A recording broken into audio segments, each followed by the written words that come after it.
So today we're going to talk about abandonment and how abandonment affects the root chakra, right?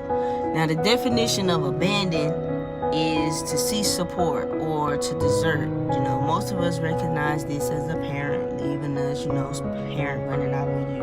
But it's not always that way. That's not the only way abandonment occurs. And the movie that actually inspired me to do this video is the movie Split. So it's like when it comes to abandonment, the pain that we experience when it comes to abandonment, that pain that we experience, it makes us become someone else. It makes us become someone else. So in the movie Split, the movie itself, the guy in the movie, he kidnaps these girls. And what they come to realize is he has multiple personalities. What is it? Like dissociative identity disorder. So he has multiple personalities. So first they have to grip what's really going on around them. They don't even know, what type of what they really dealing with. And actually, Split is a part of a trilogy. It's like I would put it in my top 3 for trilogies. I really would. I would put it behind Dark Knight trilogy. Because to me, it was that good. Between when you go from Unbreakable, which was, 20 years ago or whatever, then Split, and the way they concluded it with Glass was profound to me. I love Glass because it really brought everything full circle as far as explaining everything in the grips, and it helps in terms of what it is that I'm talking about. Because it's like I said, what happens when we experience pain from abandonment, right? When we are inflicted with this pain, we create a new version of ourselves. That new version of ourselves that we create is to protect the old version of ourselves, because that version was a victim. Okay? You lose all support in who you are. Support and foundation, all that has to do with the identity. At the very root, the very foundation of who you are, right?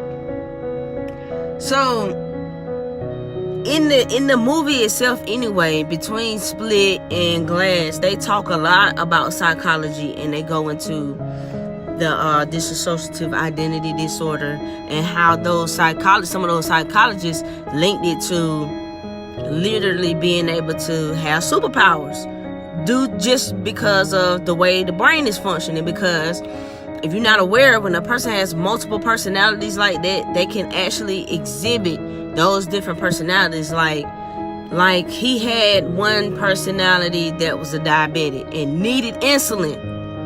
The other ones did not. That is real life. You can look that up. You know what I mean? You can look that up. There's people that might be right-handed, when there's one personality, the other personality might be left-handed. Really look into that, because it really poses the question of just how powerful is the mind. Because all of this is just coming from the mind, and it's like a default mechanism from abandonment to split your personality, because that's if you don't properly heal.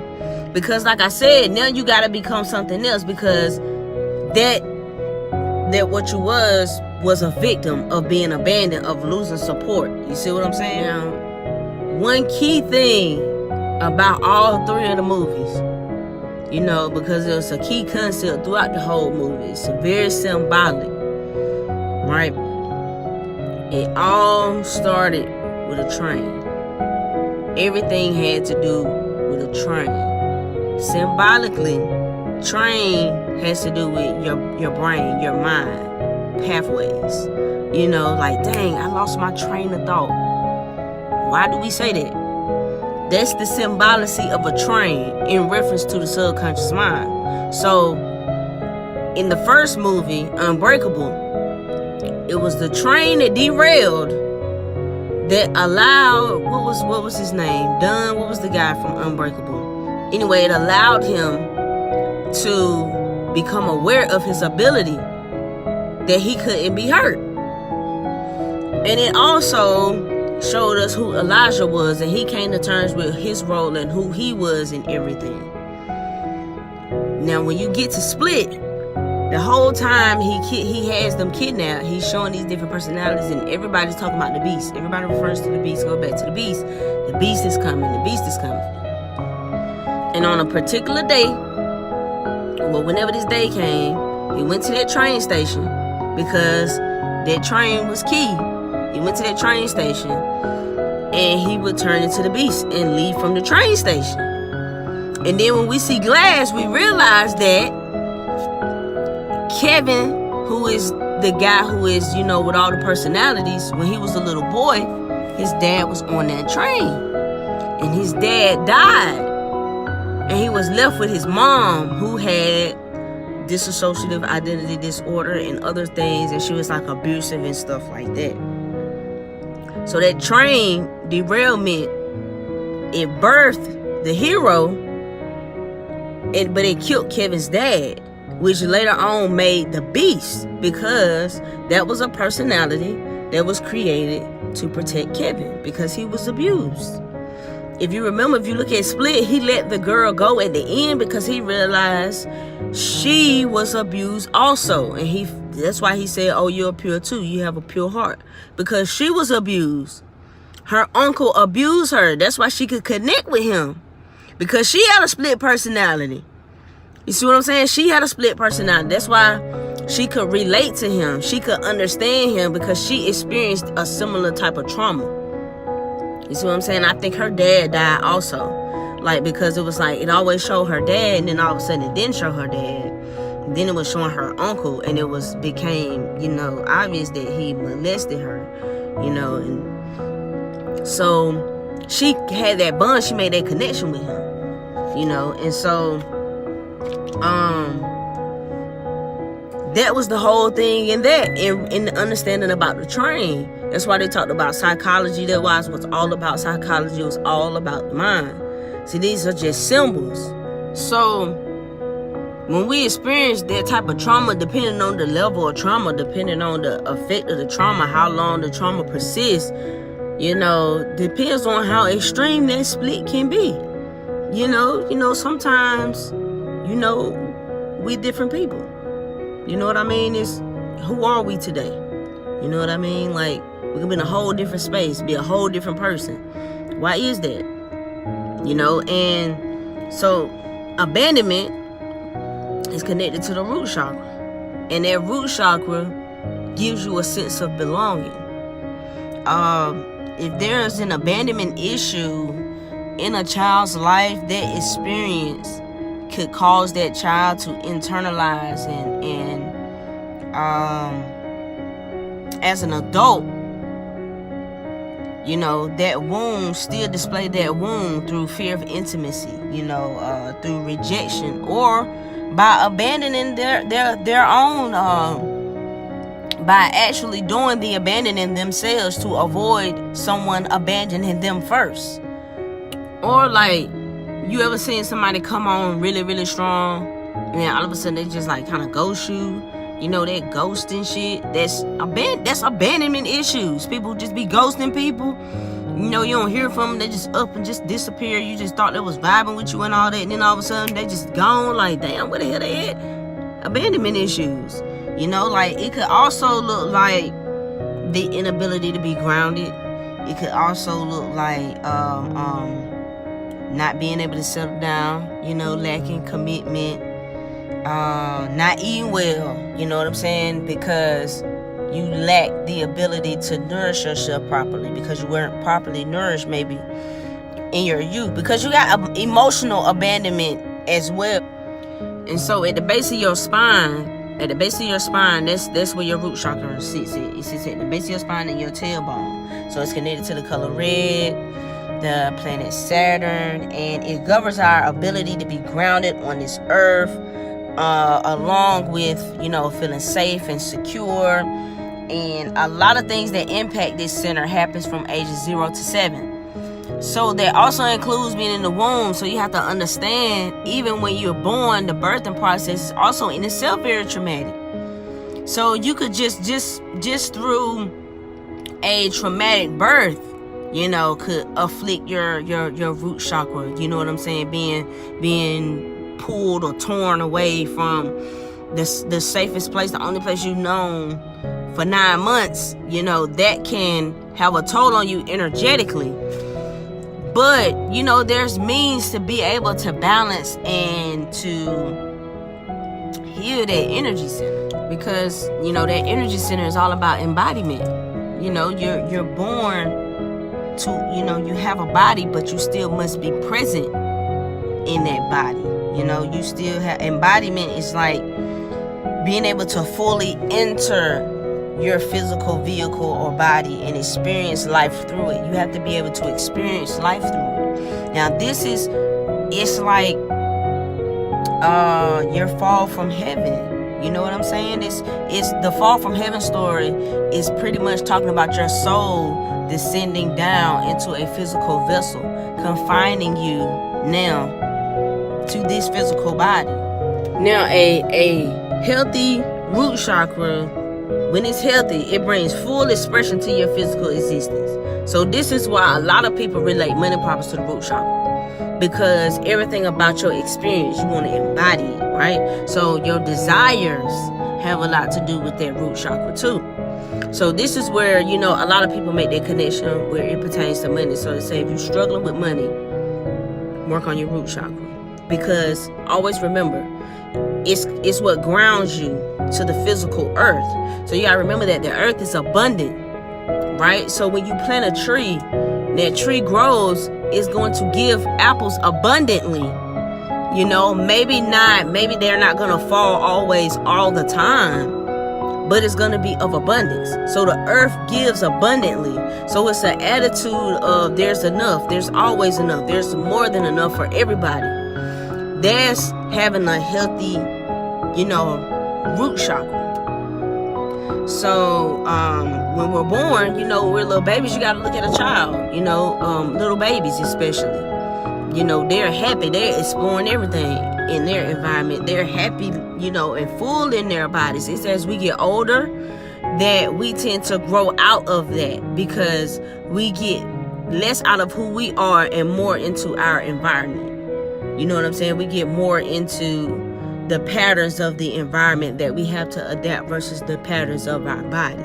You know, it's like, well, it's time to eat, but you may not be hungry, but it may be time to eat. You see what I'm saying? So, or it's like, have you ever been told, you know, hey, eat your food? It's people out here who don't have any food.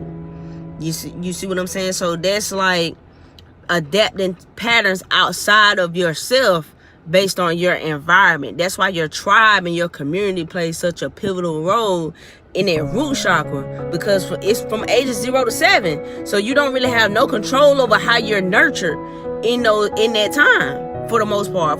I mean, that's when you have the least amount of control, if I should say it, because each one of us, you know, we're all unique and worthy of love. You know, we're all here to recognize our gifts and to celebrate them. But it's a lot of y'all out there who ain't celebrating your gift. That's a blocked root chakra, because you're not celebrating yourself. You out here hiding your gift when you're supposed to be celebrating, because ain't nobody else on the whole earth like you. It is nobody else out there on the whole earth that is like you. So whatever it is that's in you, that's what you got to give out to the world. So when you keeping it, you know, when you block, you're not flowing, that's another thing that's going to mess with your abundance. You know, there's plenty of space for you. You know what I'm saying? That's what you got to tell yourself. It's plenty of space for you. You know, own your space. You know what I'm saying? Life will start to change for you when you start to do that. You know what I'm saying? Your posture get better. You stand up taller. You know what I'm saying? Your body gonna feel better. You're gonna be more healthy. You know, everything gonna improve. People around you gonna bring out more positivity in the people that's around you. You know, as your energy opens up, people are just going to respond to you differently. But you also got to understand that some people are going to fear that too, because people who don't know how to let themselves flow are always going to have some pushback towards the people who do. People who hold themselves back, I mean, they always feel threatened by people who going to let theirs flow. It's like if a person has the capacity to shine at 100 watts and they're shining at 40, you know what I mean? That other person shining at 100 watts is going to be too bright for them. They're going to tell them to dim their light. You know how they like to say that? Be humble. That's how they come out. And then be humble, because that's literally the definition of humble, is to dim your light. That's what it means. That's why I don't like to particularly use that. I understand to dim the light to the source of light, but I'm not dimming my light to make nobody else comfortable. I'm not doing that, and I dislike when people do that. Okay, now here's what a weakened or blocked chakra can look like too. Okay, increased anxiety. If you're dealing with a lot of anxiety, you having panic attacks. If you feeling like if you're feeling unsafe a lot of times, if you're feeling like a lot of negativity towards yourself and others, if you having physically low back pain, lower body pain, all of those are like signs of a blocked root chakra. If you got cold hands and feet, that's another sign too. So that's another way that it can show itself in your physical body, as far as things that you may experience due to that energy center just being blocked and weakened. Okay, so here's some things that can help too. So what you can do, you can use root chakra stones. So this is gemstones. This is just a way to help work with vibration. So that's a means of vibration, working with gemstones or certain essential oils, wearing the color red a lot, getting some red. Hey, go buy you some red shoes, some red earrings, get you a lot of red, do a lot of grounding. Please do some grounding activities. That's like, walking outside bare feet, get in nature, just go take a hike, literally walk on a trail, go biking on the trail, hike up a mountain, or something in nature to get you grounded. Be around some trees, do some tree hugging. I mean, you could do that. Do nature things. You want to be grounded. You want to get grounded. That's one of the really essential ways. Like if you're into pottery, you could do pottery. Planting. If you don't have your own garden, if you ever thought about doing it, if it's something that you've thought about, look into doing it. Look into doing that. Planting, even just doing flowers, just doing your garden, any of those type of things. You can grow little small herbs. Just those little small things that can help as well. There's meditation. You can do visualization. And as far as the gemstones, let me be specific with the gemstones. You could use red jasper, obsidian, bloodstone. Some of those are the gemstones you can use for the root chakra. As far as you can look into your diet. There's foods that help with the root, as far as rooted foods that usually have a root. Root chakra affirmations. Some affirmations you can use, like I am safe and secure. I have a healthy body, healthy mind, an abundant life. Just get into nature. Just do things like that, and that'll really help with that root chakra and help you work through some of those issues. And you can always get with me for a reading, because I'm always available for a reading too. So that's cool too. So feel free to hit me up if you got any questions or anything. I hope you found this helpful, and share it with somebody if you think it'll help them. Peace.